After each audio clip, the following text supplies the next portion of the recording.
So today we're going to work with a medium that's near and dear to my heart. That's right, Shrinky Dinks. Now, I don't know if kids are still into Shrinky Dinks these days, but back in my day, they were a totally radical form of creative entertainment. I still like making them to this day, so much that I have a stockpile of different types of shrink paper should the need to shrink some dinks ever arise. As a kid, we used to get Shrinky Dinks attached to some product like gummy bears or Spider-Man, but my favorite part would always be making my own Shrinky Dinks from the scraps left over. So I have two different types of Shrinky Dink paper. One is the classic foggy transparent plastic paper with a smooth side and a rough side. The other is a shiny white plastic. This is the kind you can run through your printer. It still has a rough side, but I believe that's there so the printer inks can adhere to it. So what do you use to draw in plastic? Well, I have a bunch of different things I'm going to try out today. The traditional Shrinky Dink tool, colored pencils. The stuff works really well on the transparent shrink paper. I have a bunch of markers, some Sharpies, and what I'm really most interested in trying out are these jelly roll pens with really bright colors. Okay, let's get started. First, I'll lightly sketch out a creature with pencils. You want to draw on the rough side of the paper. Now, you can use a solid pencil line as your final outline, but for these drawings, I'm going to outline them with the thin side of a twin-tip Sharpie. Then, I'm going to dig into the colored pencils. Colored pencils take to this type of Shrinky Dink really well. So you're going to want to use this process to fill up the entire sheet. It doesn't matter which way the creatures are facing. Just remember to leave space between each one, as you're going to cut them all out eventually. Now that I'm done drawing them, I'm going to cut them out. You can cut right up to the line if you want. I prefer to leave a little bit of space around them. Now let's try these opaque printable sheets.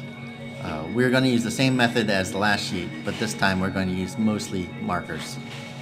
I tried out various markers to get the outlines, but none of them took to the paper very well. Eventually I realized I was drawing on the print-sensitive side, and whatever chemicals are used to get printer ink to stick to the paper, it was interfering with the markers. Oh well, I drew this whole batch on the wrong side, but you don't have to. With opaque sheets, remember, print on the sticky side, draw on the shiny side.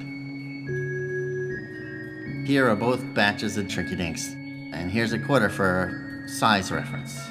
Now we cook them. Kids, make sure you ask your parents for help for this part. You don't want to get burned. First you set the oven to between 275 and 300 degrees Fahrenheit. While the oven preheats, cut out the side of a paper bag and put it on a baking sheet. This will make sure the Shrinky Dinks won't stick to the baking sheet. Then place as many Shrinky Dinks as you can on the sheet. I had to add more paper bag to fit them all on there. Then make sure none of the Shrinky Dinks are touching each other. If they shrink while touching, they could fuse together. Put them in the oven and set the timer for 5 minutes. Then watch the magic of them shrinking.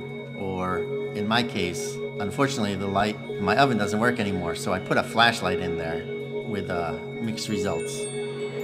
My apologies for not being able to get this shot, but here's some gnarly shrinking footage from some old commercials.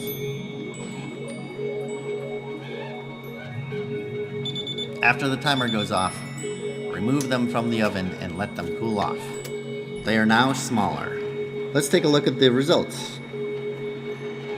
Here they are before baking, and here they are afterwards. They shrunk quite a bit.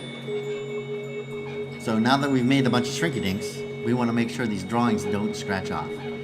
In a well-ventilated area, I'm going to use my porch. You can use some clear nail polish or some sort of acrylic spray and apply a protective coating to the drawn side of the Shrinky Dink. I found that the nail polish worked well on the pencil drawings, but don't use it on marker drawings. It could end up smudging the image. Instead, use a clear acrylic spray. I use workable fixative, but there are better sprays out there you can use. When the Shrinky Dinks are done, you can do whatever you want with them. Put them in potted plants. Decorate your bookshelf. I'm going to make buttons out of these. I got these pin backs at a local arts and crafts store, and I'm just going to use some super glue to glue them onto the backs of the Shrinky Dinks.